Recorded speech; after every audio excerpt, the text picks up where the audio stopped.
উপস্থিত সম্মানিত মুসলিয়ান কিরাম, সর্বপ্রথম সেই মহিয়ান গরিয়ান রব্বুল আলামিনের দরবারে শুকরিয়া জ্ঞাপন করি যে মহান রব্বুল ইজ্জত আমাদেরকে ঈশার নামাজ জামাতের সাথে আদায় করার তৌফিক দিয়েছেন। সকলে দিল থেকে খুশি হয়ে পড়ে আলহামদুলিল্লাহ। বিশ্ব মানবতার মুক্তির দূত আকা নামদার হযরত মুহাম্মদুর রাসূলুল্লাহ সাল্লাল্লাহু আলাইহি ওয়াসাল্লামের প্রতি লক্ষ কোটি দুরূদ ও সালামের হাদিয়া পেশ করে সকলে পড়ি সাল্লাল্লাহু আলাইহি ওয়াসাল্লাম। সাউন্ড ঠিক আছে? সম্মানিত মুসল্লিয়ান কিরাম, আল্লাহ পাক রব্বুল আলামিন যাদেরকে বসার তৌফিক দিয়েছেন তারা বুঝতে পেরে খুশি না বেজার? আল্লাহ তাআলা সবাইকে সব কাজের জন্য কবুল করেন না। আল্লাহ তাআলা ভালো কাজের জন্য তাদেরকেই কবুল করেন যাদের আল্লাহ কল্যাণ চান। আল্লাহর হাবিব বলেন, মাই ইউরিদিল্লাহু বিখাইরান ইউফাক্কিহু ফিদ্দীন। আল্লাহ তাআলা যার কল্যাণ চান, যার ভালাই চান, তাকে একমাত্র আল্লাহ তাআলা ইলমে দ্বীনের সমাজ, ইলমে দ্বীনের ফাহাম, ইলমে দ্বীনের বুঝ দান করেন। বলেন সুবহানাল্লাহ। কারণ এই আলোচনা এটা কোনো গতানুগতিক কোনো আলোচনা না। এটা বোঝার জন্য কিছু মগজ দরকার, মেধা দরকার, এবং সবাই যে বুঝবে তাও না, আবার বুঝবে না তাও না। যদি একটু চেষ্টা করে তাহলেই বুঝবে। আর যেহেতু এই আলোচনা ধারাবাহিক চলবে, এই জন্য আমরা নিয়মিত বসার চেষ্টা করব ইনশাআল্লাহ। আপনারা কি বলেন, এই আলোচনা চলবে না বন্ধ করে দিব? কারণ এটাকে বড় নিয়ামত মনে করা দরকার। আল্লাহ পাক রব্বুল আলামিন বলেন, সুম্মা লাতুসআলুন্না ইয়াউমাইযিন আনিন নাঈম। আল্লাহ তাআলা প্রতিটি মানুষকে তার নিয়ামতের ব্যাপারে জিজ্ঞাসা করবেন। এখন এই যে আমরা যে এখানে ধারাবাহিক তাফসীরের আয়োজন করেছি মসজিদ কমিটির পক্ষ থেকে, আপনাদের উদ্যোগে এই যে সুন্দর একটা ব্যবস্থাপনা করা হলো, এটা আল্লাহর বড় নিয়ামত। এটা আল্লাহর, এই নিয়ামতের ব্যাপারে কিন্তু আল্লাহ জিজ্ঞাসা করবেন যে হাজার হাজার মানুষের মধ্য থেকে যারা বসেছে আর যারা বসে নাই, যারা বসেছে তারা উত্তম আর যারা বসে নাই তারা অধম, ঠিক কিনা? সুতরাং চাইলেই যে ভালো কাজ করা যায় বিষয়টা কেমন না।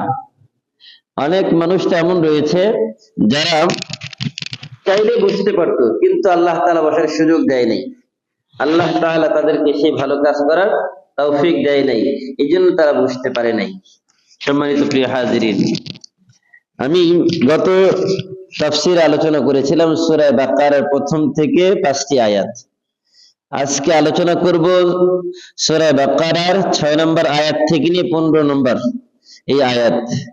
এই কয়েকটা আয়াত কেন আলোচনা করতে হবে? এটা একটার সাথে একটা রিলেটেড, সম্পর্কিত। এই জন্য একটা আয়াতকে যদি বাদ দিয়ে আলোচনা শেষ করে দেই তাহলে আবার হবে কি, আলোচনা গোছালো হবে না, অগোছালো হবে, মানে এটা আবার সম্পূর্ণ হবে না। এই জন্য আলোচনা খুব দীর্ঘায়িত করবো না, তাফসিরে খুব বেশি ঢুকবো না। অনুবাদ আর যতটুকু বোঝার জন্য তাফসির দরকার ঠিক ততটুকু বলবো, এর বেশি না। এই জন্য ইনশাআল্লাহ আমরা অল্প সময়ে ধৈর্য সহকারে বুঝবো। আশা করি ইনশাআল্লাহ শুনলে লাভ হবে। সম্মানিত প্রিয় হাজিরিন, আল্লাহ পাক রব্বুল আলামিন দুনিয়াতে যত মানুষ পাঠিয়েছেন, এই মানুষগুলোর মধ্যে আল্লাহ তাআলা বিভিন্ন শ্রেণীতে ভাগ করে দিয়েছেন। এই মানুষগুলোর মধ্যে কিছু মানুষ তো এমন রয়েছে যারা পরিপূর্ণ আল্লাহকে বিশ্বাস করেন। আবার কিছু মানুষ তো এমন রয়েছে যারা আল্লাহকে বিশ্বাস করে ঠিক, কিন্তু আল্লাহর আবার স্ত্রী সন্তানও বিশ্বাস করেন। আবার কিছু মানুষ এমন রয়েছে যারা আল্লাহর মেয়ে আছে এটাও বিশ্বাস করেন। আবার কিছু মানুষ তো এমন রয়েছে যারা ঈশ্বরকে বিশ্বাস করে, তার সাথে 33 কোটি দেবতাকেও মানে। আবার কিছু মানুষ তো এমন রয়েছে যারা আল্লাহকে বিশ্বাস করে মুখে, কিন্তু অন্তর থেকে না। আবার কিছু মানুষ এমন রয়েছে যারা অন্তরে বিশ্বাস করে, মুখে অস্বীকার করে। বিভিন্ন কোয়ালিটির, বিভিন্ন প্রকারের মানুষ আমাদের সমাজে বসবাস করে। এর মধ্য থেকে আমরা কোন শ্রেণীর? আজকে আমাদের আলোচনার বিষয়বস্তু হচ্ছে যে আয়াত সামনে, এই আয়াতের মধ্যে মূলত মুনাফিকদের এবং কাফিরদের ব্যাপারে আলোচনা করা হয়েছে। আমার তেলাওয়াতকৃত প্রথম আয়াত যেটা, সেই আয়াতের মধ্যে কাফেরদের সম্পর্কে আলোচনা করা হয়েছে। সূরা বাকারার প্রথম 5 আয়াতের মধ্যে মুত্তাকিদের কিছু গুণাবলী বর্ণনা করা হয়েছে। মুত্তাকিদের গুণাবলী বর্ণনা করার পরেই মুত্তাকির বিপরীত কাফের, এই জন্য আল্লাহ তাআলা কাফেরের আলোচনা নিয়ে আসছেন যে কাফের কারা এবং তাদের কার্যক্রম কি। এরপরে দুইটা মিক্স, মুমিন এবং কাফের, এই দুইটার মাঝামাঝি যারা,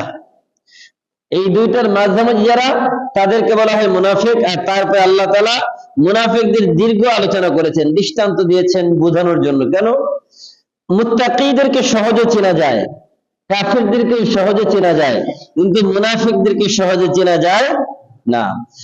এই জন্য আল্লাহ পাক রব্বুল আলামিন বলেন, আউযু বিল্লাহি মিনাশ শাইতানির রাজীম, বিসমিল্লাহির রহমানির রহিম, ইন্নাল্লাযীনা কাফারু সাওয়াউন আলাইহিম আআনযারতাহুম আম লাম তুনযিরহুম লা ইউমিনুন। ইন্না শব্দের অর্থ হচ্ছে নিশ্চয়ই, আল্লাযীনা যারা, কাফারু কাফের, সাওয়াউন বরাবর সমান সমান, আলাইহিম তাদের উপর, আআনযারতাহুম মানে আলাদা শব্দ, আনযারতাহুম আলাদা শব্দ। আনযারতা মানে আপনি ভয় ভীতি দেখান, হুম তাদেরকে, আম লাম তুনযিরহুম অথবা না দেখান। তার মানে হচ্ছে আপনি তাদেরকে ভয় ভীতি দেখান আর না দেখান, এটা তাদের জন্য বরাবর। লা ইউমিনুন বরাবর কোন দিক থেকে? তারা ঈমান আনবে না। এটা কাদের ব্যাপারে বলা হয়েছে? কাফেরদের ব্যাপারে। যারা কাফের, আল্লাহ তাআলা নবীকে বললেন, নবী আপনি কাফেরদেরকে যতই ঈমানের দাওয়াত দেন, আপনার এই দাওয়াত তারা কবুল করবে না। তাদেরকে দাওয়াত দেওয়া আর না দেওয়া এটা বরাবর। তারপরে আপনি কেন দাওয়াত দিবেন? আপনার রিসালাতের দায়িত্ব, আপনার কাজ হচ্ছে দাওয়াত দেওয়া। আপনি আপনার দায়িত্ব পালন করেছেন, এটার জন্য আপনি দাওয়াত দিবেন। তারা দাওয়াত কবুল করুক আর না করুক। এই জন্য দ্বীনের দাওয়াত দিতে গিয়ে দ্বীনের দায়ী যারা, তাদের মনে রাখতে হবে যে আমি কাউকে নামাজের কথা বললেই যে নামাজ পড়বে এমনটা না, আর নামাজ না পড়লে মন খারাপ করা যাবে না। আপনি একজনকে ভালো কাজের কথা বললেন, বলার পরেই সে ভালো কাজটা করবে এমনটা না। আপনার কাজ ছিল বলা, আপনি বলেছেন, বাস আপনার দায়িত্ব পালন হয়েছে। এখন করা না করা তার ব্যাপার। আর এই যে দাওয়াত দেওয়ার পরেও যদি ভালো কাজ না করে, এটা কিসের আলামত? কাফেরের। বলেন কিসের আলামত? কাফেররা তাদেরকে দাওয়াত দিলেও ভালো কাজ করবে না, দাওয়াত না দিলেও ভালো কাজ করবে না। কেন করবে না? আল্লাহ এটাও বলেছেন, খতামাল্লাহু আলা কুলুবিহিম ওয়া আলা সামইহিম ওয়া আলা আবসারিহিম গিশাওয়া ওয়া লাহুম আযাবুন আযীম। খতামা অর্থ মোহর মেরে দেওয়া। আপনি চিঠি লিখেছেন, চিঠির উপরে সিল মোহর মারা লাগে। খতামাল্লাহ আল্লাহ তাআলা মোহর মেরে দিয়েছেন, সিল মেরে দিয়েছেন, আলা কুলুবিহিম তাদের অন্তরের উপর, ওয়া আলা সামইহিম তাদের কানের উপর, ওয়া আলা আবসারিহিম তাদের চোখের উপর, গিশাওয়া আবরণ রয়েছে। চোখের উপর কি থাকে? আবরণ। চোখের দৃষ্টি অনেক সময় দেখা যায়, দেখতে পায় না কেন? চোখে ছানি পড়ে। তো গিশাওয়া মনে করেন চোখের ছানি, আল্লাহ তাআলা তাদের চোখের ছানি ফেলে দিয়েছেন। অন্তর দিয়ে তারা যে অনুভব করার কথা ছিল সেটা অনুভব করতে পারে না, এবং কান দিয়ে যে শোনার কথা ছিল তারা শ্রবণ করতে পারে না, আর চোখ দিয়ে যেটা দেখার কথা ছিল চোখে আবরণ থাকার কারণে তারা চোখ দিয়ে দেখতে পারে না। ওয়ালাহুম আযাবুন আযীম আর তাদের জন্য রয়েছে কষ্টদায়ক, যন্ত্রণাদায়ক মহান শাস্তি। এই যে আল্লাহ তাআলা এই দুই আয়াত মূলত কাফেরদের ব্যাপারে বলেছেন, কাফেরদের জন্য সংক্ষেপে বলে শেষ করে দিয়েছেন যে কাফের কারা। কাফের হচ্ছে এরা, যে এদের গুণ হচ্ছে এই, এরা। এখন কথা হচ্ছে আল্লাহ তাআলা যদি তাদের অন্তরে মোহর মেরে দেন, আল্লাহ তাআলা যদি তাদের কানের ভিতরে মানে কানটাকে বধির করে দেন, আল্লাহ তাআলাই যদি তাদের চোখের উপরে আবরণ সৃষ্টি করে দেন, তাহলে মানুষ ঈমান না আনার দ্বারা তো মানুষের দোষ হওয়ার কথা না। কথা ঠিক আছে কিনা? প্রশ্ন আসে না? আল্লাহ তাআলাই তো বলছেন খতাম আল্লাহ, আল্লাহ তাআলা মোহর মেরে দিয়েছেন। আল্লাহ তাআলা যেহেতু মোহর মেরে দিয়েছেন, তার তো ঈমান আনার সুযোগই নাই, তার দোষটা কোথায়? এই প্রশ্ন নাস্তিকরা উত্থাপন করে যে এটা তো তার কোনো দোষ নাই। আবার যারা বিভিন্ন গান গায় তারা বলে যেমনে নাচে তেমনে নাচে, পুতুলের কি দোষ? গানও আছে এরকম। কয় যে আসলে এই যে এই আয়াত তাদের দলিল, আমাদের দোষটা কোথায়? আল্লাহ নিজেই তো মোহর মেরে দিয়েছেন। আসলে কি তাই? কয় যে না, আল্লাহ তাআলা হচ্ছে আলিমুল গায়বি ওয়াশ শাহাদা। আল্লাহ অতীত যেমন জানেন, বর্তমান যেমন জানেন, ফিউচার ভবিষ্যৎ তেমনও জানেন। আল্লাহর কাছে কি কোনো বিষয় যেটা দেখেন নাই বা ভবিষ্যতে ঘটবে আল্লাহর কাছে কি অজানা? আল্লাহ জানে যে তার কাজটা এমন হবে, ভবিষ্যতে তার কৃতকর্মটা এমন হবে, সে ঈমান আনবে না, তার কাজটাই এমন হবে।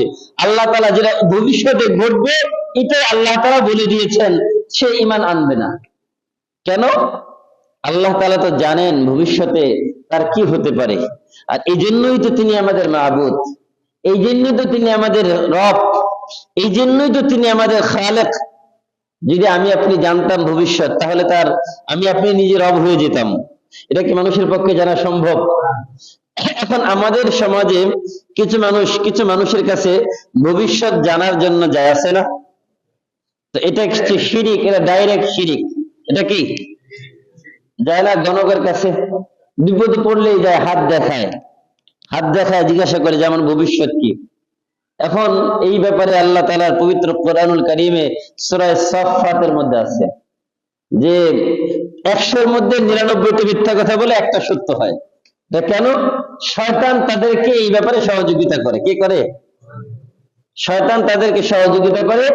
আর বাস্তব জীবনে যা ঘটে, পারিবারিক জীবনে একজন মানুষ, একজন কাহেন গণকের কাছে কখন যায়? বিপদে পড়লেই যায়। এটা কমন সেন্সের ব্যাপার। এখন যদি কোন স্ত্রী যায়, স্বামীর সাথে সম্পর্ক খারাপ থাকে, তাহলে স্বামীর নানান কমন কিছু দোষ স্ত্রীর সামনে বলে, স্ত্রী মনে করে ঠিকই তো, যা ঘটতেছে সবই তো ঠিক। এখন স্বামী যদি যায়, স্ত্রী কিছু কমন কিছু রোগ থাকে, এইগুলো স্বামীর সামনে বলে, স্বামী মনে করে আসলেই তো তিনি তো ঠিকই বলতেছে। এই যে কমন বিষয়গুলো যখন বলে, আর মনে করে সব ঠিক, সব তো অতীত জানে, তিনি তো আমার বাড়িতে কখনো যায় নাই, এগুলো তো যাওয়া লাগে না। না গেলে প্রত্যেক মানুষের জীবনে কিছু কমন বিষয় আছে, এগুলো ঘটে, আর এগুলো বলার দ্বারাই তারা মনে করে যে সত্যি সত্যি হয়ে গেছে। এই জন্য যদি কোনো ব্যক্তি ভবিষ্যৎ জানার জন্য কোনো কাহেন গণকের কাছে যায়, এটা ডাইরেক্ট শিরিক। বলে এটা কি? আর আল্লাহ তাআলা শিরিক যারা করে তাদেরকে মাফ করবেন না। ইন্নাল্লাহা লা ইয়াগফিরু আন ইউশরাকা বিহি ওয়া ইয়াগফিরু মা দুনা যালিকা লিমান ইয়াশা ওয়া মান ইউশরিক বিল্লাহ ফাকাদ দাল্লা দালালাম বাঈদা।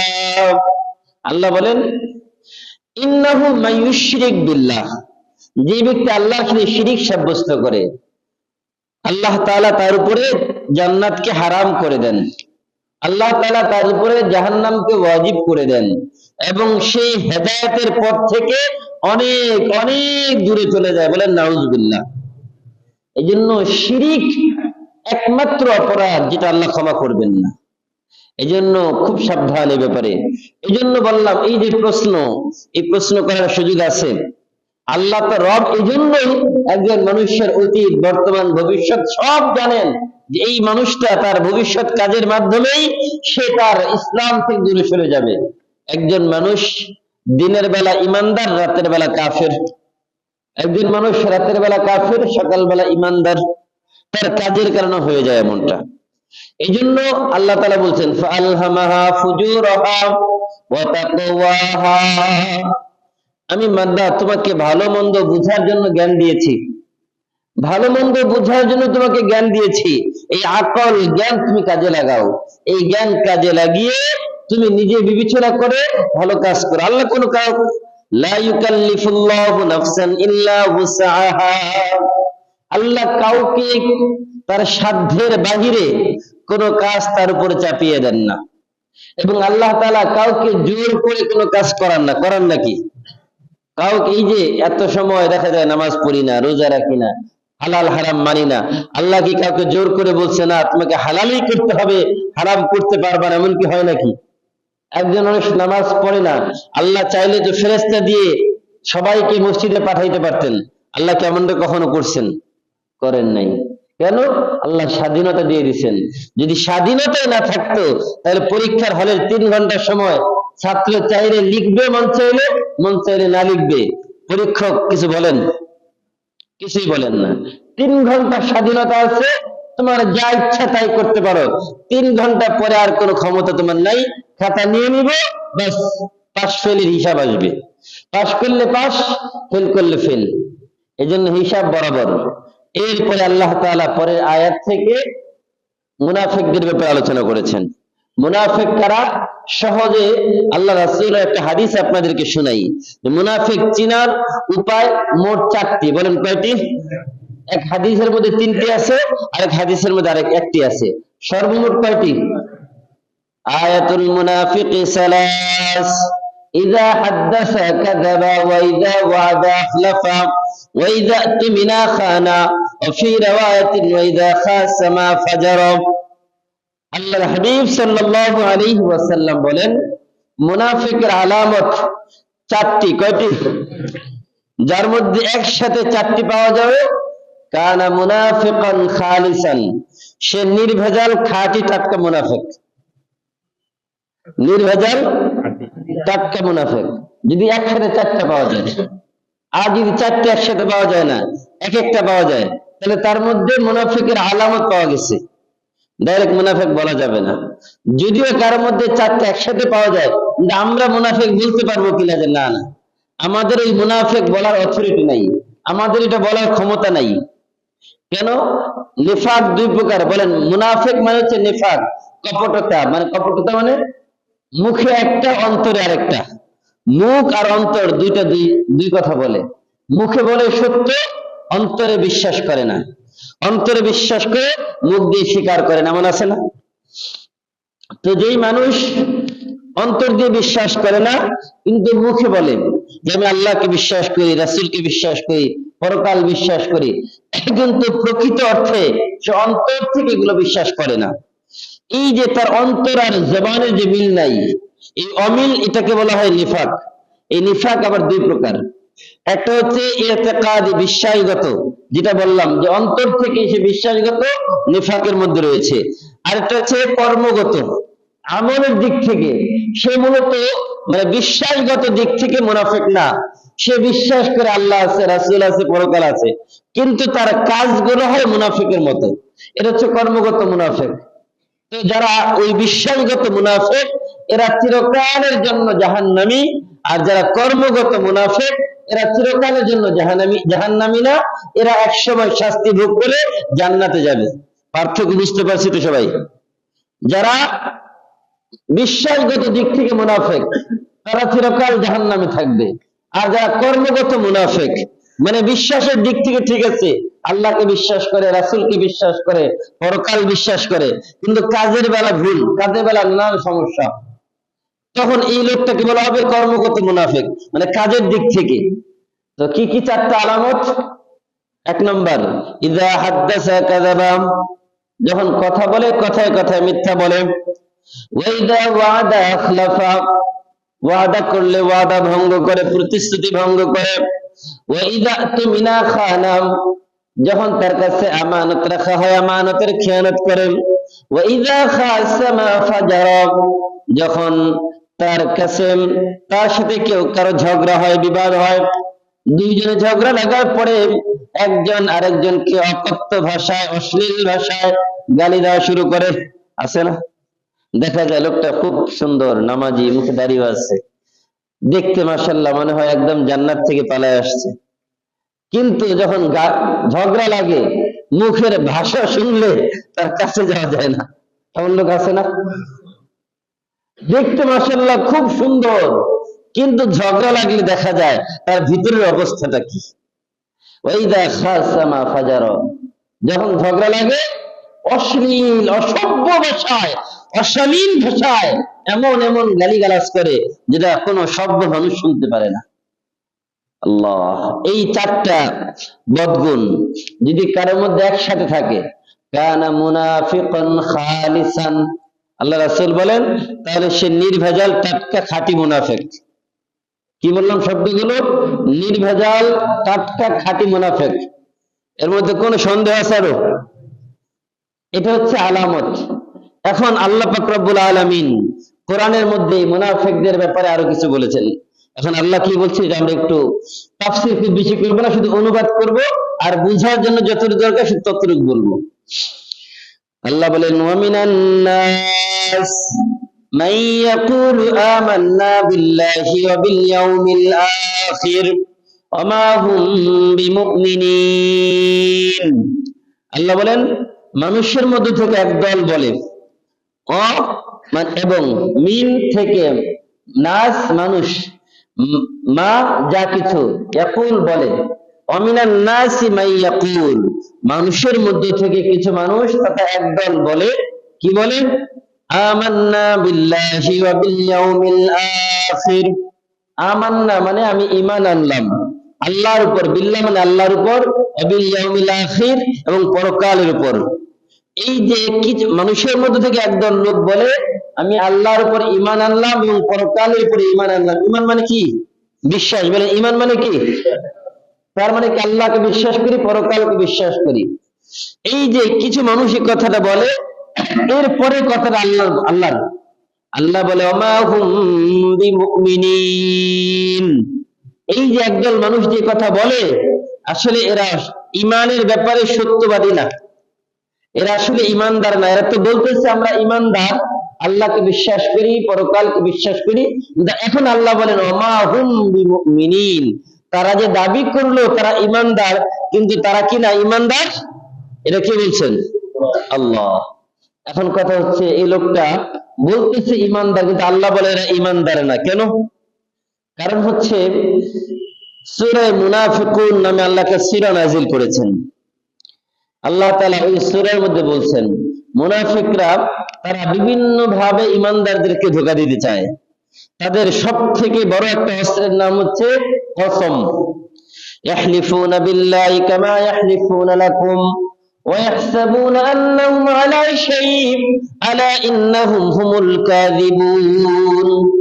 যারা মুনাফিক দেখবেন কথায় কথায় কসম খায়, কয় ভাই কসম খোদার, কসম আল্লাহর, রব্বে কাবার কসম, যে ভাই এই কাজটা আমি করি নাই বা করবো, তোমার সাথে এই ওয়াদা করলাম, করে না? এমন লোক আছে না? এই কথায় কথায় কসম খাওয়া এটা তাদের বড় একটা অস্ত্র, কিন্তু কসম ভঙ্গ করে, হাজার হাজার বার কসম খায় আর কসম ভঙ্গ করে। আলা ইন্নাহুম হুমুল কাযিবুন, আল্লাহ বলে এরা হচ্ছে মিথ্যাবাদী। এরা কি? এদের ব্যাপারে আল্লাহ তাআলা তার রাসূলকে কি বলেন? ইযা জাআকাল মুনাফিকুন ক্বালু নাশহাদু ইন্নাকা লারাসূলুল্লাহ ওয়াল্লাহু ইয়ালামু ইন্নাকা লারাসূলুহু ওয়াল্লাহু ইয়াশহাদু ইন্নাল মুনাফিকিনা লাকাযিবুন। আল্লাহ বলেন ইযা জাআকাল মুনাফিকুন, যখন আপনার কাছে মুনাফিকরা আসবে তখন তারা বলে ক্বালু নাশহাদু ইন্নাকা লারাসূলুল্লাহ, তারা বলে আমরা সাক্ষী দিচ্ছি আপনি নিশ্চয়ই আল্লাহর রাসূল। এটা তারা বলে। আল্লাহ কি বলেন? আল্লাহ বলেন ক্বালু নাশহাদু ইন্নাকা লারাসূলুল্লাহ ওয়াল্লাহু ইয়ালামু, আল্লাহ জানেন, ইন্নাকা লারাসূলুহু, নিশ্চয়ই আপনি আল্লাহর রাসূল। এটা আল্লাহ ভালো করে জানেন, তারা বলুক আর না বলুক। ওয়াল্লাহু ইয়াশহাদু ইন্নাল মুনাফিকিনা লাকাযিবুন, এই যে তারা কথাটা বললো যে আপনি নিশ্চয়ই আল্লাহর রাসূল, এই কথাটা তাদের মনের কথা না, এটা তাদের মুখের কথা। এই জন্য তাদের কথার মধ্যে তারা 100%, 100% মিথ্যাবাদী। এটা কে বলছেন? আল্লাহ। আল্লাহু ইয়ালামু ইন্নাহুম লাকাযিবুন। এই যে আগে বললাম তাদের সবথেকে বড় অস্ত্রের নাম কি? বলেন সবথেকে বড় অস্ত্রের নাম? ইত্তাখাযু আইমানাহুম জুন্নাতান ফাসাদ্দু আন সাবিলিল্লাহ ইন্নাহুম সাআ মা কানু ইয়ামালুন।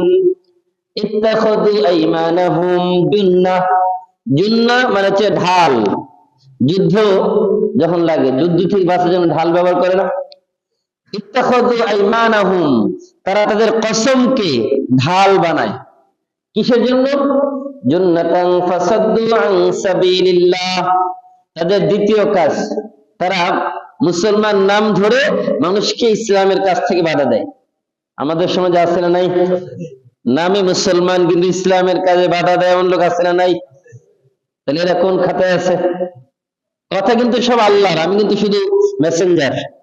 আমি শুধু আপনাদেরকে ওই পিয়নের মতো, ডাক পিয়নের মতো শুধু শুনাইতেছি। কথা কার? এই জন্য কারো বিরুদ্ধে গেলেও কিছু বলার নাই, আছে। ফাসাদ্দু আন সাবিলিল্লাহ। মুনাফিকদের দ্বিতীয় নাম্বার গুণ, তারা কি করে? মানুষকে ইসলামের লেবাস পরে, নিজে মুসলমানের সার্টিফিকেট নিয়ে আবার মুসলমানদেরকে ইসলামের কাজে বাধা দেয়। আমাদের বাংলাদেশে আছে না এরকম? নিজের মতের বিরুদ্ধে গিয়েছে, বাস মাইক কিনে নিচ্ছে। নিজের মতের বিরুদ্ধে যাচ্ছে, বাস ইসলাম থেকে আলেমকে খারিজ করে দিচ্ছে। নিজের মতের বিরুদ্ধে যাচ্ছে, আলেমকে জেলখানায় বন্দি করতেছে। হয় না এমন? তাহলে এরা কোন খাতায় আছে? মিলান হিসাব। এরপর আল্লাহ বলেন, ইন্নাহুম সাআ মা কানু ইয়ামালুন। নিশ্চয়ই এটা নেককারজনক খুবই ঘৃণিত এবং নিন্দনীয় কাজ। ঘৃণিত এবং নিন্দনীয় কাজ, এটা অমার্জনীয় কাজ। ভাইরা আমার, আল্লাহ পাক রব্বুল আলামিন এর পরের আয়াতের মধ্যে বলেন, ইউখাদিউনাল্লাহ। মুনাফিকরা আল্লাহকে ধোঁকা দিতে চায়। কাকে ধোঁকা দিতে চায়? ওয়াল্লাযীনা আমানু, এবং ঈমানদারদেরকে ধোঁকা দেয়। ঈমানদার এবং আল্লাহ দুইজনকেই ধোঁকা দেয়। ওয়ামা ইয়াখদাউনা ইল্লা আনফুসাহুম ওয়ামা ইয়াশউরুন। আল্লাহ বলেন, তারা নিজেদেরকেই নিজেরা ধোঁকা দেয়, কিন্তু তারা বুঝে না। তারা যে নিজেরা ধোঁকার মধ্যে আছে, এটা বোঝার মধ্যে তো সামান্য উপলব্ধি থাকতে হবে, সামান্য জ্ঞান থাকতে হবে।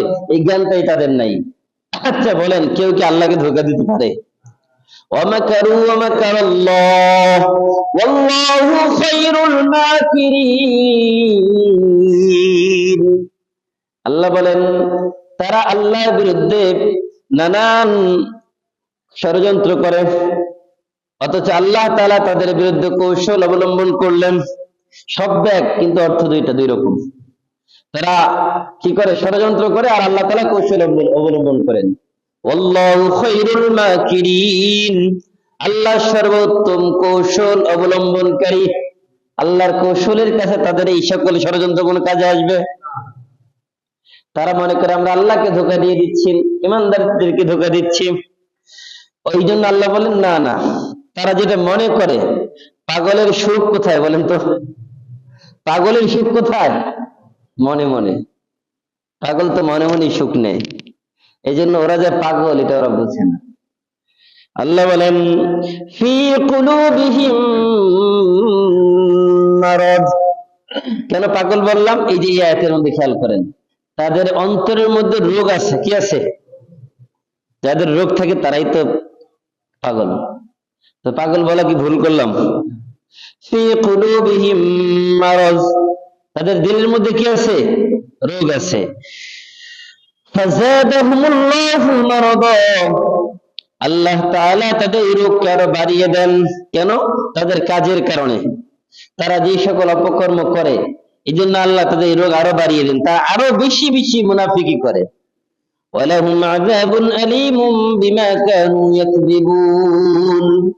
আল্লাহ বলেন, এই যে তাদের জন্য রয়েছে যন্ত্রণাদায়ক শাস্তি। কেন? বিমা কানু ইয়াকযিবুন, কারণ হচ্ছে তারা মিথ্যাবাদী। তারা কি? মিথ্যাবাদী। প্রথম আলামত কি ছিল? কথায় কথায় মিল আছে তো আলোচনার সাথে।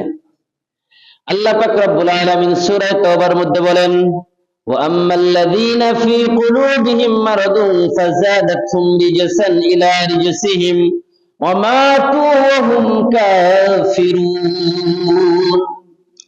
যারা মুনাফিক, তাদের দিলের ভিতরে আল্লাহ শুধু জ্বালা বাড়ান। ইসলামের দিন দিন উন্নতি হয়, আর মুনাফিকদের অন্তরের ভিতরে শুধু জ্বালা বাড়তে থাকে। যারে কেন ইসলামের এত সুদিন আসে, কেন ইসলামের এত উন্নতি হয়, কেন মানুষ এত ইসলামে যে আকৃষ্ট হয়, মুনাফিকদের অন্তরে জ্বালা পোড়া শুরু হয়ে যায়। তা আমরা এখনো দেখি কিছু মানুষের অন্তরে খুব জ্বালা পোড়া চলছে যে কেন মানুষ এত বেশি ইসলামে যে আকৃষ্ট হচ্ছে, আছে না? এটা কিসের আলামত? এই জন্য যারা এগুলো করতেছে আল্লাহ তাদেরকে হেদায়েত দান করুক। وَإِذَا قِيلَ لَهُمْ لَا تُفْسِدُوا فِي الْأَرْضِ, এবং যখন এই লোকগুলোকে বলা হয়, কিলা মানে বলা হয়, লা তুফসিদু, তোমরা ফাসাদ সৃষ্টি করো না, হাঙ্গামা সৃষ্টি করো না, ফিল আরদি, জমিনের মধ্যে। যখন তাদেরকে কথা বলা হয় জমিনের মধ্যে অশান্তি সৃষ্টি করো না, জমিনের মধ্যে অনৈতিক অশ্লীল অন্যায় কাজ করো না, তখন তারা কি বলে? ক্বালু ইন্নামা নাহনু মুসলিহুন, তারা বলে যে ক্বালু মানে তারা বলেন, ইন্নামা নিশ্চয়, নাহনু আমরা, মুসলিহুন আমরা তো মীমাংসাকারী। আমরা কি? আমরা কোথায় অশান্তি সৃষ্টি করি? আমরা তো মীমাংসা করি। তারা কি করে? মীমাংসা করে। কিন্তু অশান্তির সৃষ্টির মূলে কারা? এরাই। এরাই অশান্তি সৃষ্টি করে, আবার এখন বলে যে না আমরা তো অশান্তি সৃষ্টি করি না, আমরা কি করি? মীমাংসা করি। এরপরে যখন আল্লাহ বলেন ওয়াই আলা ইন্নাহুম হুমুল মুফসিদুন, আলা মানে সাবধান, আলা মানে কি? সাবধান।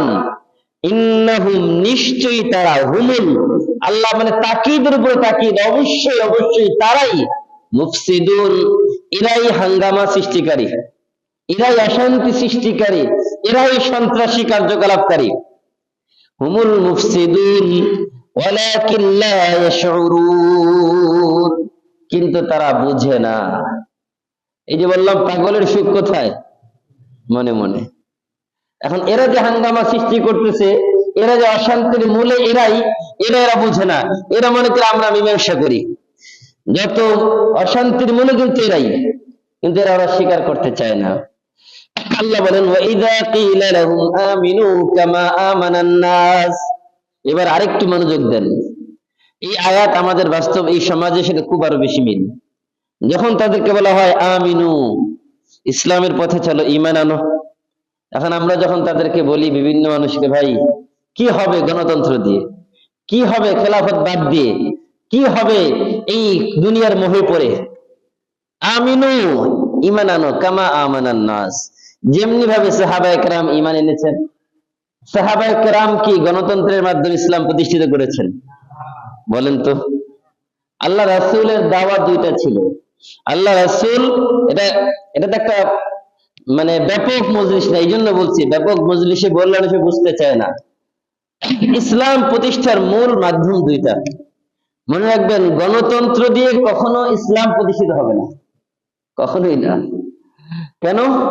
আল্লাহ রাসূল কখনো গণতন্ত্র দিয়ে ইসলাম প্রতিষ্ঠিত করেন নাই।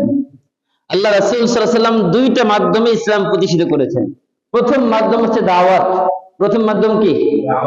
মানুষকে দ্বীনের দাওয়াত দেওয়া, যেটা নীরব বিপ্লব ঘটবে, মানুষের দিল তৈরি করতে থাকা, মানুষ তৈরি করা ইসলামের জন্য। এক একজনকে মধ্যে মুজাহিদ যখন ডাক আসবে, তারা যেন অকপটে ইসলামের জন্য ঝাঁপিয়ে পড়ে। আগে তো লোক তৈরি করতে হবে। প্রথমে দাওয়াত দেওয়া, প্রতিটা মানুষের কাছে ইসলামের দাওয়াত পৌঁছে দেওয়া, ইসলামের সৌন্দর্য তার কাছে উপস্থাপন করা। দ্বিতীয় দাওয়াত দিতে দিতে যখন মনে হবে যে না আর অপেক্ষা করা যায় না, দাওয়াত দেওয়ার পরে যদি সর্বস্তরের টপকি বাটন একদম নিম্ন থেকে উপর পর্যন্ত সব জায়গায় দিনের দাওয়াত দেওয়া হবে। দাওয়াত দেওয়ার পরে যদি সবাই এটা মানতে নারাজ হয়, সর্বশেষ তখন জিহাদ, দাওয়াত ইলাল্লাহ, আল্লাহ রাস্তার দ্বীন প্রতিষ্ঠার জন্য আরেকটা দাওয়াত হচ্ছে জিহাদ। জিহাদ এটা একটা দাওয়াতের একটা মাধ্যম, এটা চূড়ান্ত পর্যায়ে। তখন এই জিহাদের মাধ্যমে আল্লাহর এই জমিনে আল্লাহর দ্বীন প্রতিষ্ঠিত হবে, আল্লাহর কোরআন প্রতিষ্ঠিত হবে। এই দুইটাই মাধ্যম, আল্লাহ রাসূল এই দুইটা মাধ্যমেই দ্বীন প্রতিষ্ঠিত করেছেন, এর বাইরে কিছুই নেই। এখন আপনাদেরকে একটা এক্সাম্পল দিয়ে, উদাহরণ দিয়ে বোঝাই। মনে করেন ইসলামী দলগুলো যদি 300-র মধ্যে 290টা আসন পেয়ে গেল। এখন ইসলামী দল এই 290টা আসন পেয়ে সংসদে গেল, যাওয়ার পরে 10 জন এমপি হচ্ছে অন্যদের। এখন ওই 10 জন এমপি, আপনি মনে করেন শরিয়া আইন কায়েম করে ফেললেন, কোরআনের আইন কায়েম করে ফেললেন। এখন 10 জন এমপি বললো যে না আমরা এই শরিয়া আইন মানি না। এই যে 10 জন যে বললো, এটা বলার দ্বারা কি হলো? তারা মুরতাদ হয়ে গেছে। কি হয়ে গেছে? বলেন কি হয়ে গেছে? মুরতাদ। আর যখন মুরতাদ হয়ে যায়, ইসলামের বিধান হচ্ছে মুরতাদদেরকে হত্যা করা। আপনি বলেন, তারা তো নির্বাচিত জনগণের প্রতিনিধি, আপনি কি ওই শরিয়া আইন ওই 10 জনের উপরে কায়েম করতে পারবেন? পারবেন না তো। কেন? তো তারাও তো শরীয়তের এই যে জনগণের ম্যান্ডেট নিয়ে এখানে গিয়ে বসছে, অথচ তারা ডাইরেক্ট ইসলামের বিরুদ্ধে বলতেছে, কিন্তু এটা বাস্তবায়ন করা কি সম্ভব? অথচ আপনি 290 জন সদস্য আপনার, তারপরে আপনি কিন্তু ওই 10 জনের বিরুদ্ধে ওই শরিয়া আইন বাস্তবায়ন করতে পারবেন না। তার মানে কি? গণতন্ত্র দিয়ে জীবনে কোনোদিন ইসলাম প্রতিষ্ঠিত হবে না। আপনাকে ইসলাম প্রতিষ্ঠার মূল দাওয়াত যেটা, এই দুইটা মাধ্যমেই পৌঁছতে হবে। হ্যাঁ, আপনি বলতে পারেন যে না, আমরা এখন যদি ফুল কমপ্লিট দাওয়াত নাই, এই জন্য আমরা আংশিক ভাবে ইসলাম প্রতিষ্ঠার জন্য একটা কাজে দাওয়াতের জন্য আমরা এখানে অংশগ্রহণ করতেছি, এখানে গিয়ে কিছু দাওয়াতি কাজ করতে চাই, এটা ঠিক আছে, নিষেধ নাই। দাওয়াতি কাজের জন্য আপনি সেখানে যাবেন, নির্বাচন করবেন, পার্লামেন্টে বসবেন, অসুবিধা নাই। কিন্তু আপনার যদি মাকসাদই থাকে যে না, আমি সেখানে গিয়ে শরিয়া আইন বাস্তবায়ন করব, এটা কোশ্চিন কালেও হবে না। মনে রাখবেন, এটা বলে দিলাম মাঝখানে। এটা বলতেছিলাম, ওয়াইদা কিলা লাহুম আমিনু কামা আমানান নাস, যখন তাদেরকে বলা হয় আমিনু, তোমরা ঈমান আনো, কামা আমানান নাস, যেমনি ভাবে সাহাবায়ে কেরাম ঈমান এনেছেন, তখন আমাদেরকে বলা হবে ক্বালু আনুমিন, আমরা কি ঈমান আনবো? তারা বলবে কামা আমানাস সুফাহা, যেমনি ভাবে বেকুফ, অজ্ঞ, মূর্খ লোকেরা ঈমান এনেছে। এখন আমাদের সমাজে তথাকথিত যারা বুদ্ধিজীবী, তথাকথিত বুদ্ধিজীবীদের ভাষায় যারা ইসলাম মানে, যারা দিন মানে, তারা হচ্ছে মূর্খ। তারা কি বলেন? তারা কি তাদেরকে শিক্ষিত মনে করে? এদের কোন আসলে সনদ নাই, এদের কোনো সনদই নাই, এরা আবার কোথায় শিক্ষিত হলো? সনদ নেই, জন্য শিক্ষিত না। এখন তথাকথিত বুদ্ধিজীবীদের ভাষায় আলেম ওলামা হচ্ছে মূর্খ, অজ্ঞ, সুফাহা, একদম আনপড়। আমি আয়াত পড়ি আর হাসি, আল্লাহ, আমাদের এই সমাজের সাথে ওই সময়ের কত মিল। আমাদের এই সমাজে যে মানুষগুলো আলেম ওলামাদের অজ্ঞ, মূর্খ বলে করে, ওই সময়ের মুনাফিকদের সাথে এদের কোনো পার্থক্য আছে বলেন তো? কোনো পার্থক্য নাই।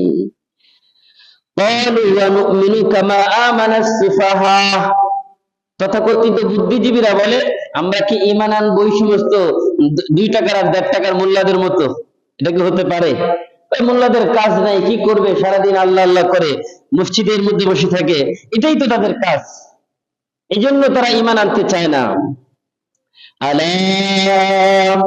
আল্লাহ বলে সাবধান, সাবধান, ইন্নাহুম হুমুস সুফাহা, ওই যে তথাকথিত বুদ্ধিজীবী দ্বারা, আমি তো আমার ভাষায় বলি এরা বুদ্ধিজীবী নামের বুদ্ধি প্রতিবন্ধী। কেন? আসল বুদ্ধিজীবী কারা? আল্লাহ বলেন ইকরা বিসমি রাব্বিকাল্লাযী খালাক, পড়ো তোমার প্রভুর নামে যিনি সৃষ্টি করেছেন। এখন আল্লাহ তাআলা শুরুতেই বলছেন যে পড়ো তোমার প্রভুর নামে। দুনিয়ার সব বুদ্ধি তার মাথায় আছে, মাথায় এত বুদ্ধি, চুল চুল একটাও নাই, সব টাক হয়ে গেছে বুদ্ধির খেলায়, কিন্তু কোরআন পড়তে পারে না। সে কেমন বুদ্ধিজীবী ভাই বলেন? সে বুদ্ধি বিক্রি করে খায়। বুদ্ধিজীবী মানে কি? বুদ্ধির মাধ্যমে সে বুদ্ধি বিক্রি করে খায়, এটাই তো বুদ্ধিজীবী। এখন ওই বুদ্ধি বিক্রি করে খেতে খেতে বুদ্ধি প্রতিবন্ধী হয়ে গেছে, দুনিয়ার সব জ্ঞান তো তার মাথায় ঢুকলো, কিন্তু আল্লাহকে সে চিনল না, স্রষ্টাকে সে তাকেই চিনল না, তার আসল মালিককে তাকেই চিনল না, তাহলে সে কিসের বুদ্ধিজীবী ভাই? এই জন্য আমি বলি যে এটা আসলে বুদ্ধিজীবী নামের বুদ্ধি প্রতিবন্ধী, এছাড়া আর কি হবে? এই জন্য আল্লাহ বলছেন আলা সাবধান, ইন্নাহুম হুমুস সুফাহা, এরাই মূলত বেকুফ, এরাই মূলত নির্বোধ, বোকা। আল্লাহ বলছে সাবধান, তারাই মূলত নির্বোধ, বেকুফ, একদম মূর্খ, অজ্ঞ। এটা আল্লাহ বলতেছেন। কেন? ওয়ালাকিন লা ইয়ালামুন, এরা যে মূর্খ, অজ্ঞ, বোকা, এটা বুঝার মতো জ্ঞান তাদের নাই। وَإِذَا لَقُوا الَّذِينَ آمَنُوا قَالُوا آمَنَّا, আর যখন তারা মিলিত হয় ঈমানদারদের সাথে, এখন দেখবেন কিছু মানুষ এদিকেও দৌড়ায় ওদিকেও দৌড়ায়, কিছু না বললে পারি না, কোরআনের সাথে এত মিলে যায়, এটা কল্পনা করতে পারবেন না বাস্তব সমাজের সাথে। এটাই তো কোরআনের বাস্তব দৃষ্টান্ত, কোরআনের এটাই তো বাস্তব নমুনা যে আপনি বর্তমান সময়ের সাথে মিলিয়ে মিলিয়ে পড়বেন যে কোরআন কি বলে, বাস্তব সমাজ কি বলে। وَإِذَا لَقُوا الَّذِينَ آمَنُوا قَالُوا آمَنَّا। 2 দিন আগে একজন মানুষ সবকিছু একজন সন্ত্রাসের পক্ষে ছিল, এখন আবার 2 দিন পরে আবার দেখি ইসলামের পতাকা একটা মাথায় নিয়ে আবার দাঁড়িয়ে আছে। আজকে দেখলাম এরকম, 2 দিন আগে তার হাতে রাইফেল ছিল, পিস্তল ছিল, আজকে দেখি একদম মাথায় টুপি, মুখে দাড়ি, লম্বা জুব্বা পরে একটা কালিমাওয়ালা পতাকা মাথার উপর রেখে ছবি তুলে পোস্ট করেছে। আহারে, এই যে দেখেন মানে কিভাবে উল্টি দেয়। আল্লাহ বলেন ওয়াইদা লাকুল্লাযীনা আমানু ক্বালু আমান্না। এতদিন তো নাস্তিকদের পক্ষে ছিল, এখন চিন্তা করে এখন তার নাস্তিকদের পক্ষে থাকা যাবে না, বাস এখন ইমানদারদের দলে গিয়ে যোগ দেয়। লাকালু, ওইদা যখন লাকুল্লাযীনা, মূলত লাকু মানে সাক্ষাৎ করে মিলিত হয়, আল্লাযীনা আমানু যারা ইমানদার তাদের সাথে, ক্বালু আমান্না তারা বলে ভাই আমিও কিন্তু ইমানদার। কি বলে? আমিও ইমানদার।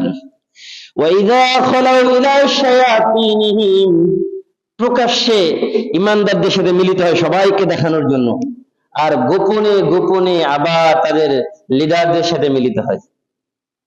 ওয়াইদা খালাউ, গোপনে গোপনে, ইলা শায়াতিনহিম, এই দেখেন শায়াতিনের ব্যাখ্যা, শয়তান তো সবাই জানেন, কিন্তু মুফাসসিরিন ইকরাম বলেন শয়তান তো আমরা দেখি নাকি।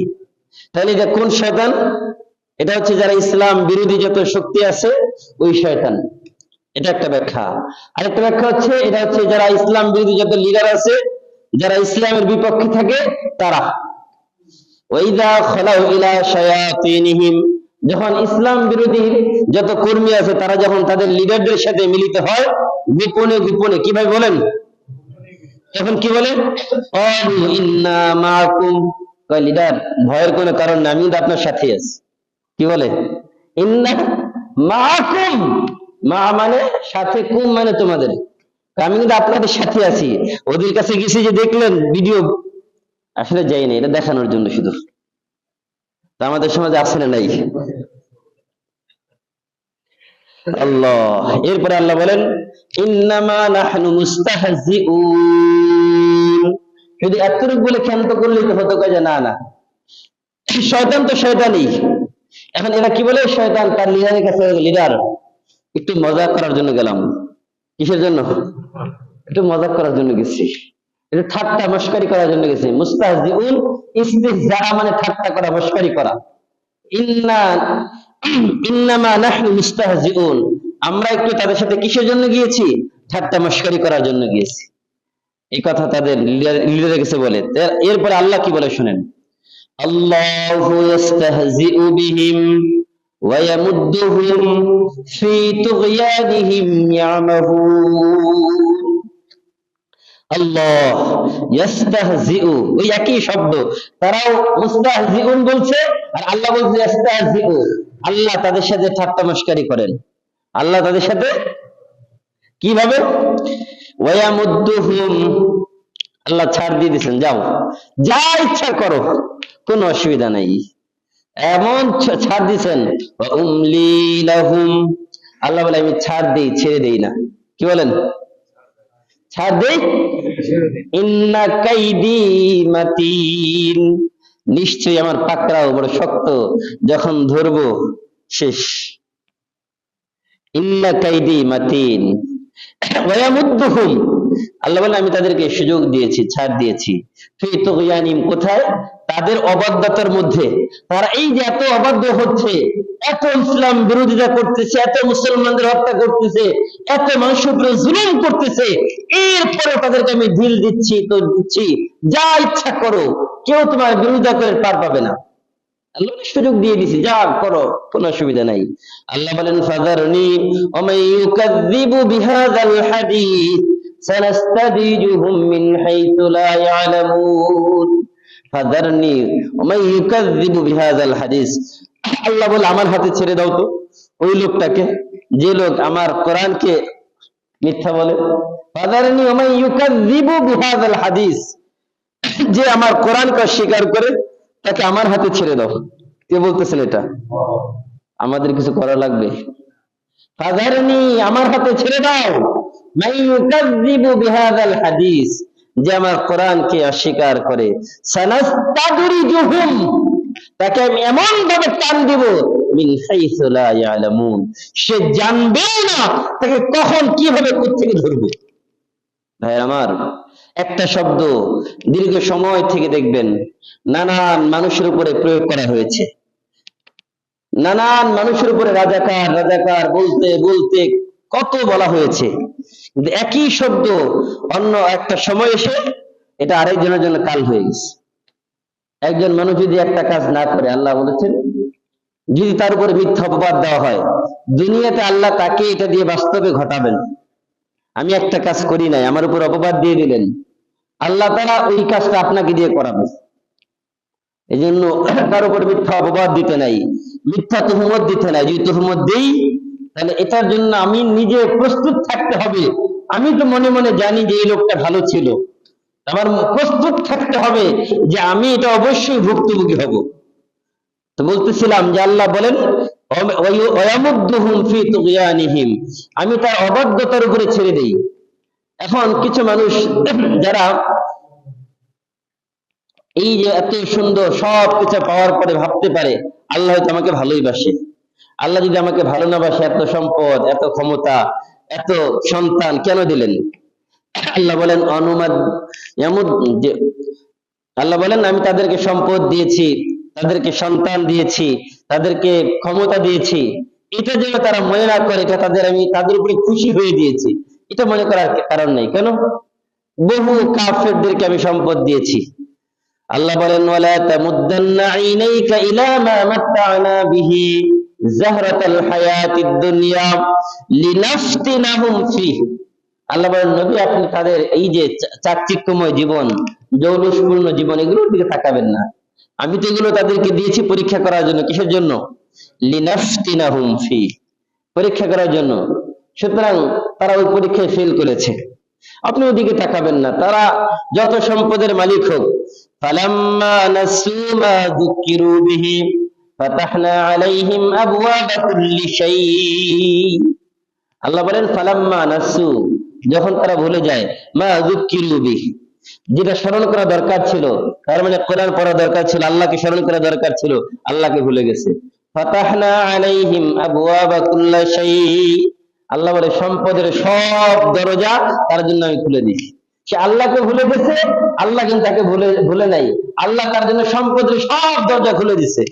ফাতাহনা আলাইহিম আবওয়াবা কুল্লি শাই হাত্তা ইযা ফারিহু, সে আনন্দে আত্মহারা। আহারে, আমি তো জীবনে নামাজ পড়ি না, ইসলামের পক্ষে একটা স্লোগানও দিই না, কিন্তু এরপরে আমার তো কোনোদিন বিপদ নাই, ব্যবসায় কোনো লস নাই, যত ব্যবসা করি শুধু উন্নতি আর উন্নতি। হাত্তা ইযা ফারিহু, সে আনন্দে আত্মহারা হয়ে গেছে। হাত্তা ইযা ফারিহু বিমা উতু, কেন? যা কিছু আমি তাকে দিয়েছি এটা পেয়ে। হাত্তা ইযা ফারিহু বিমা উতু আখাযনাহুম বাগতা, আল্লাহ বলে আমি তাকে হঠাৎ করে ধরে ফেলবো, একদম বাগতা, আচানক, হঠাৎ আকস্মিক ভাবে তাকে আমি ধরে ফেলবো। হাত্তা ইযা ফারিহু বিমা উতু আখাযনাহুম বাগতা ওয়া হুম লা ইয়াশউরুন, তার কোনো খবর থাকবে না, সে বুঝবেও না যে কোথা থেকে তাকে কিভাবে ধরলো। এমন ভাবে ধরবে সে কোনোটা পাবে না, কোনো গোয়েন্দা, কোনো বাহিনী কিছু বলতে পারবে না। এত এত বাহিনী, কেউ বলতে পারে না যে অভ্যুত্থান হয়ে যাবে, অথচ অহুম লা ইয়াশউরুন, কোনো কিছুই কাজে আসবে না, সব বিফল। আর এরপরে সর্বশেষ আল্লাহ বলেন ইয়ামাহুন, তারা অপরাধের সাগরে সাঁতার কাটবে। কিসের সাগরে? অপরাধের সাগরে যদি সাঁতার কাটে, তাহলে কি পরিমাণ অপরাধ করেছে চিন্তা করেন তো। আল্লাহ, একজন মানুষ যত বেশি অপরাধী হয়, তাকে আল্লাহ তত বেশি সম্পদ দেয়, তত বেশি লম্বা হায়াত দেয়। মনে রাখবেন, লম্বা হায়াত পাওয়া, অনেক বেশি সম্পদের মালিক হওয়া, অনেক বেশি ক্ষমতার মালিক হওয়া, এর মানে যে সে আল্লাহর কাছে কবুল, এটা। আবার কিছু মানুষ দলিল দিত, কুলিল্লাহুম্মা মালিকাল মুলক তুতিল মুলকা মান তাশা ওয়া তানজিউল মুলকা মিম্মান তাশা وتعز من تشاء وتذل من تشاء بيدك الخير إنك على كل شيء قدير।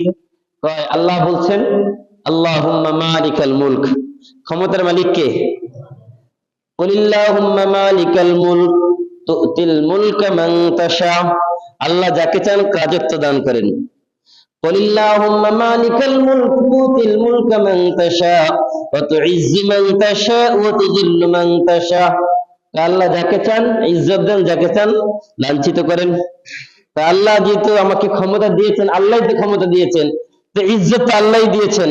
আল্লাহ যদি আমার প্রতি সন্তুষ্ট না থাকবেন তাহলে আল্লাহ আমাকে কেন ক্ষমতা দিবেন, কেন সম্মান দিবেন?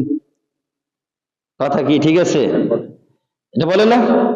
আল্লাহ বলেন ওয়ায়ামুদ্দুহুম ফি তুগয়ানিহিম ইয়ামাহুন, আমি তাকে সুযোগ দিয়েছি। সুযোগ কি পরিমাণ? ইয়ামাহুন, অপরাধের সাগরে সাঁতার কাটো। তাহলে কি পরিমাণ অপরাধ করলে একটা সাগর হতে পারে অপরাধের? চিন্তা করেন, ওই পর্যন্ত আল্লাহ তাকে সুযোগ দেয়। আল্লাহ তাআলা আমাদের সকলকে সকল প্রকার অপরাধ থেকে বিরত থাকার তৌফিক দান করুন, বলেন আমিন। ওয়া আখিরু দাওয়ানা আলহামদুলিল্লাহি রাব্বিল আলামিন। আল্লাহুম্মা সাল্লি আলা সাইয়্যিদিনা ওয়া শাফি'িনা ওয়া হাবিবিনা মাওলানা মুহাম্মদ সাল্লাল্লাহু তাআলা আলাইহি ওয়া আলা আলিহি ওয়া আসহাবিহি ওয়া বারাকা ওয়া সাল্লিম। আলহামদুলিল্লাহি রাব্বিল আলামিন। ربنا ظلمنا أنفسنا وإن لم تغفر لنا وترحمنا لنكونن من الخاسرين। রব্বুল আলামিন, আল্লাহ দীর্ঘ সময় পর্যন্ত আল্লাহ কোরআন কারীমের যে কথাগুলো বলেছি, আল্লাহ আমাদেরকে সকলকে আল্লাহ আমল করার তৌফিক দান করে দাও। রব্বুল আলামিন, আল্লাহ আমাদের সকলকে আল্লাহ সকল প্রকার অপরাধ থেকে বিরত থাকার তৌফিক দান করে দাও। আল্লাহ আমাদের সকলকে আল্লাহ খাঁটি পরিপূর্ণ ঈমানদার হওয়ার তৌফিক দান করো। আল্লাহ আমাদেরকে মুনাফিক হওয়া থেকে বিরত থাকার তৌফিক দান করো। রব্বুল আলামিন, আল্লাহ মুনাফিকের খাস থেকে আল্লাহ আমাদের সকলের নামকে আল্লাহ কেটে দাও। রব্বুল আলামিন, আল্লাহ আমাদেরকে আল্লাহ কোরআনের উপর পরিপূর্ণ আমল করার তৌফিক দান করো।